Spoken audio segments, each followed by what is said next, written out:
Este evangelho, definido para domingo 17 de agosto de 2025, o de São Lucas, no capítulo 12, do versículo 49 ao versículo 56, parece ser escrito exatamente para nós hoje, em nossos dias. Confiram, por favor, e se quiserem comentar aqui embaixo, digam se vocês entendem assim também, por favor, e assim nos ajudam dando cliques, ativando o sininho para receber os vídeos aqui e se inscrevendo no canal. E quando rolar a vinheta, deem pause e leiam aí nos Novos Testamentos de vocês, nas Bíblias de vocês, esse texto, né? Aparece agora a referência aqui para vocês não se esquecerem, e confiram o que eu acabei de observar, por favor. Logo após a vinheta, refletiremos juntos em nome do Pai, do Filho e...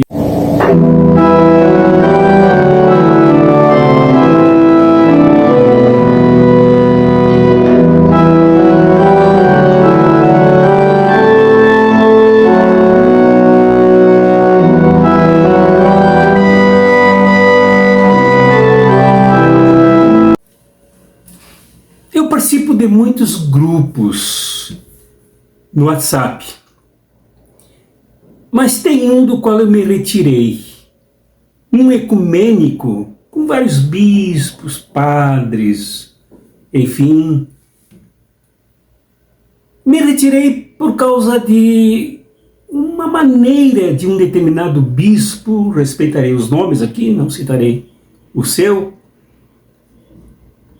se referir à bênção de Deus. Todas as segundas-feiras ele diz, abençoada segunda-feira. Terças ele diz, abençoada terça-feira. E vai até domingo, abençoado domingo para todos e para todas. E de vez em quando faz comentários do evangelho do dia, completamente superficiais, sem pesquisa, sem fôlego reflexivo, baseado praticamente em superstições. O que é abençoado? O que é abençoar? O que é bênção? Assim como também me incomodo muito e procuro não usar, embora quando receba eu acolho com carinho pelas pessoas que me enviam, esses cartões dessas fábricas, indústrias de IA e de desenhos muito bem feitos e tal, com mensagens absolutamente ridículas, superficiais, supersticiosas, que não resolvem problema algum, como por exemplo, desejo-te uma noite cheia de luz. Uma vez até disse para uma pessoa, mas o que eu preciso é de escuridão, não é de luz, senão eu não durmo. Desejo que Deus te abençoe nesse dia de hoje, com muita felicidade, muito sucesso, muita realização.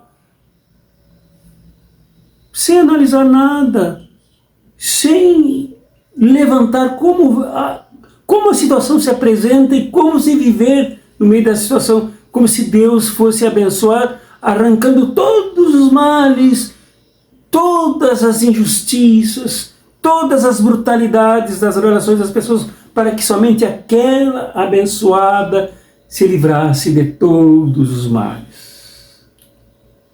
Como também as pessoas dizem, Deus está no comando. Então transformam Deus num comandante de uma batalha militar.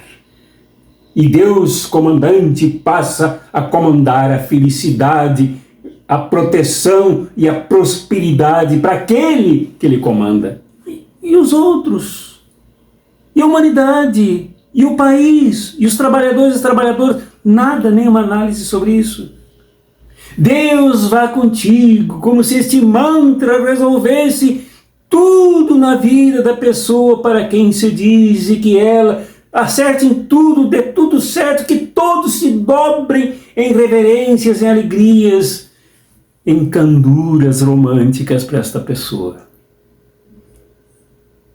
São várias coisas que acontecem nesse sentido que não tem nada a ver com este evangelho que nós refletimos agora.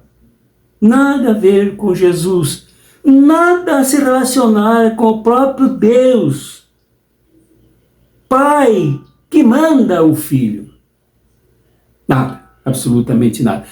Pura superstição, ou então hábitos, costumes vazios, que perderam sentido. Nunca tiveram sentido. Dessa forma, não. Pois bem, neste evangelho, vemos Jesus dizendo que veio para colocar fogo no mundo. E Lucas toma essas palavras e acrescenta: além do que já existe. E mais abaixo, não vim trazer a paz, mas a divisão. Pais contra filhos, filhos contra pais, mães contra filhas, filhas contra mães, nora contra sogra, sogra contra nora. Enfim, brigas e brigas, violências e violências. Mas quando a gente examina o texto, a gente percebe o que Jesus diz. Não o que ele quer dizer, o que ele diz. Que as pessoas da sua época entenderam muito bem e que as pessoas da comunidade de São Lucas estudaram, debateram, foram orientadas pelos seus catequistas e elas entenderam muito bem o que Jesus ensina. E o que Jesus ensina nessa primeira menção do texto? Ensina que ele veio para um mundo que arde em fogo. Um mundo carregado de brasas. Um mundo que incendeia. Não foi ele que inventou isso. Ele veio para este mundo. Então ele disse, então eu também vou colocar fogo aqui. Mas o fogo que Jesus ateia no mundo é um fogo da paixão pelo reino. Da paixão por sua missão. Da paixão para enfrentar toda a construção que ele fez durante o tempo em que ele conviveu com seus complicados discípulos na caminhada longínqua do interior da Galileia até o sacrifício em Jerusalém. Esse é o fogo. É desse fogo que nós precisamos. Este é o fogo que deve arder em nossas vidas. Este é o fogo que deve realmente tomar conta energeticamente das nossas vidas, porque este era o fogo que animava Jesus. É o fogo que ele veio acender no meio da humanidade. Não para pessoas mimadas, queridas, mas para a humanidade inteira. E o texto é claro quanto a isso. Basta ler com uma certa sensibilidade.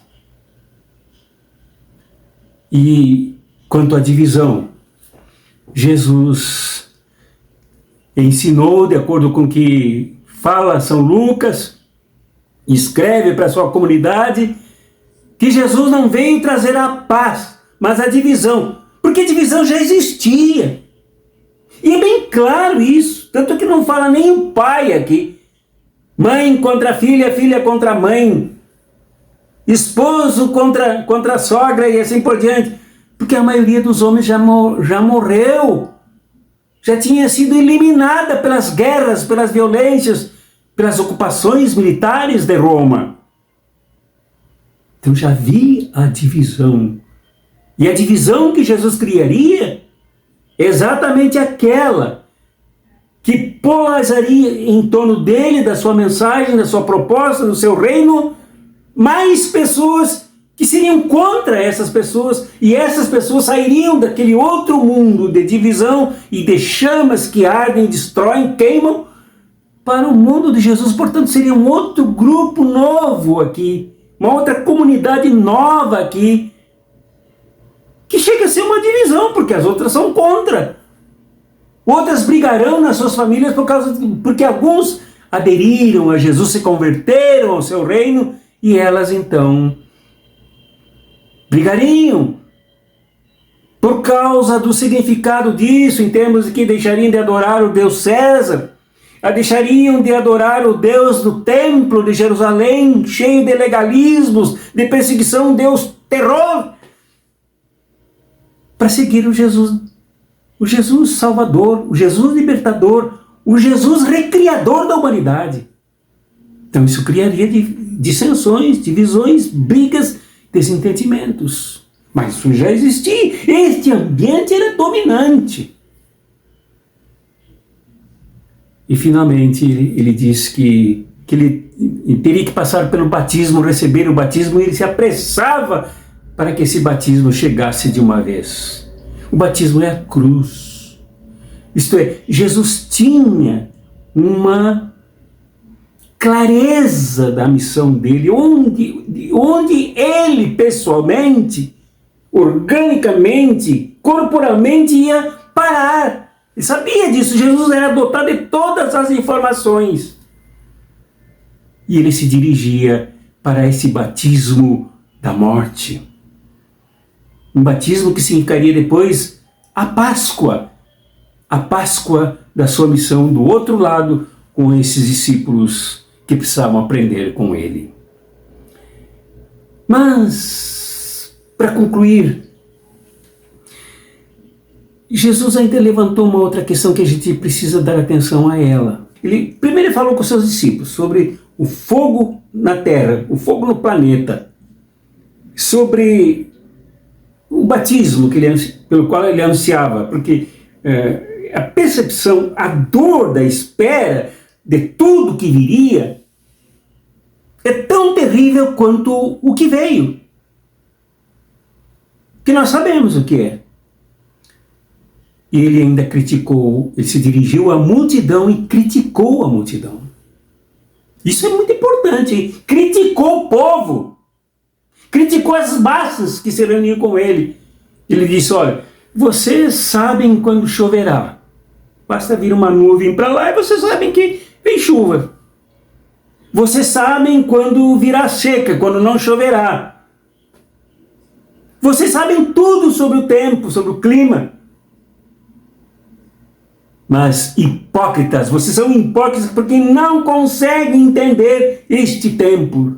Isto é, a situação, a circunstância, a realidade que levaria Jesus a esse batismo da crucificação, a essa morte, a perseguições atrozes, antes da cruz, durante a cruz, com deboches, com sarcasmos, e depois com seus discípulos também, aquados, perseguidos.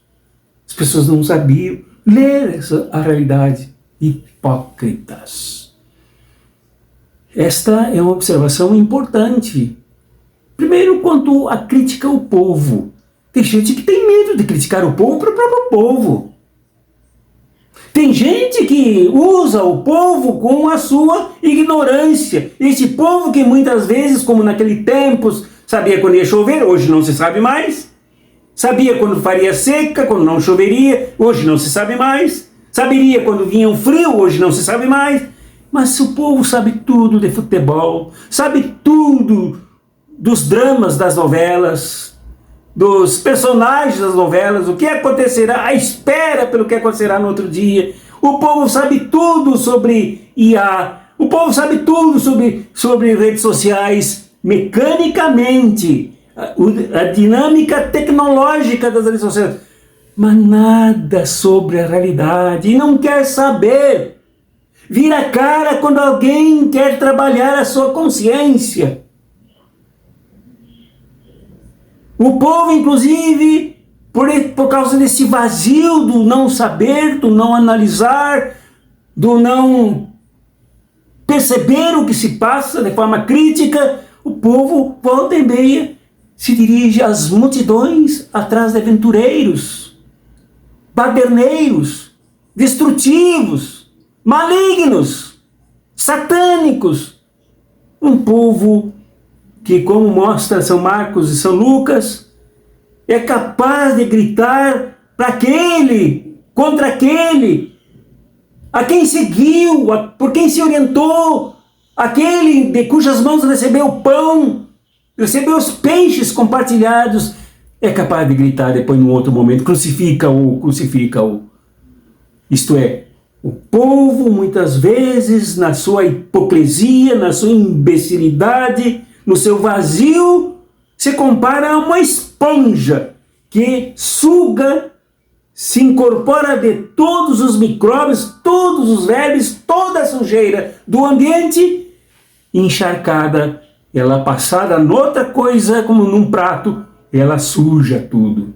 O povo é assim, se encharca de toda a sujeira dominante, de toda a sujeira predadora, toda a sujeira opressora, toda a sujeira manipuladora, toda a sujeira ideológica da classe dominante, e age como tal, no mínimo se omitindo, no mínimo deixando para lá, então jogando para esses mantras, para essas bênçãos vazias sem sentido, sem nenhum compromisso, sem nenhuma seriedade. Meus amigos e minhas amigas, esse desafio é grande, é muito grande, apavorosamente grande, de nós entendermos que não estamos aqui com Jesus, nesse planeta, para dar tapinhas nas costas e pentearmos macacos, mas para abraçarmos o fogo da paixão da mudança, o fogo da paixão do reino que vem recriar o mundo e a humanidade. Apesar disso, até a gente percebe alguns movimentos bons nesse sentido. Temos que nos dar conta de que nós temos que abraçar com Jesus o batismo da capacidade de nos doarmos tanto que o façamos sem medo da cruz, sem medo do sacrifício, sem medo até do martírio. Ao contrário daqueles que sabem ler coisas que estão aí na vulgaridade, mas não têm profundidade e nem conteúdo em nada. Nós somos chamados a seguirmos Jesus, inclusive, para analisar a realidade. A realidade está aí para ser estudada, para ser analisada, para ser compreendida, e diante dela tomarmos posição. A posição da fé. Ali Jesus, no fundo, indicava, olha, para lá está a cruz e é para lá que nós vamos. Mas também ele indicava a necessidade do compromisso, a necessidade de uma fé envolvida, de uma fé militante, de uma fé combativa, de uma fé soerguida, de uma fé a partir de um povo que eu seguia e caminhava e não se debruçava a lamentar pelo caminho. Esse é o desafio. Eu disse, antes de começar a reflexão, de que esse evangelho parece ser escrito para os nossos dias, e é mesmo. Temos que entendê-lo. Temos que ver no meio de todo um incêndio o que já existe e incendiarmos com o fogo da paixão por Jesus, a paixão pelo reino, a paixão pelas mudanças, a paixão pela transformação. E nós precisamos abraçar esse batismo de Jesus e seguirmos Jesus com todas as decorrências, desdobramentos, consequências, por mais duras que elas sejam. O que não dá é para a gente ficar atrás de mantrinha por aí, ou então passando adiante mantrinha por aí, um cartão feito, sem a capacidade de enviarmos uma mensagem digitada, pensada, analisada para os nossos amigos, nossos amores, nossas pessoas queridas. Sempre navegando oportunisticamente na superstição e na superficialidade. Que Deus te abençoe, meu irmão, minha irmã. Não te assusta. Se te assustar, é bom que uses esse susto e até um pouquinho de raiva de mim, se quiser, pode ficar, para tomar uma posição nova. Observarmos as indicações de Jesus. Observarmos que nós somos chamados para o que Jesus também foi chamado. Não tem alternativa. Chega de religião barulhenta, mas vazia. Chega de religiosidade piedosa, mas completamente alheia à realidade. Basta de reza sem realização. Basta de a gente ver que tudo acontece porque alguém aqui nessa história, nesse mundo, é culpado. E fazemos de conta que o diabo é que prepara todos os males. Um diabo inventado, um diabo fabricado, um diabo mais fácil para explicar as coisas. Pensemos nisso. E tomemos a nossa decisão. Em nome do Pai, do Filho e do Espírito Santo. Amém.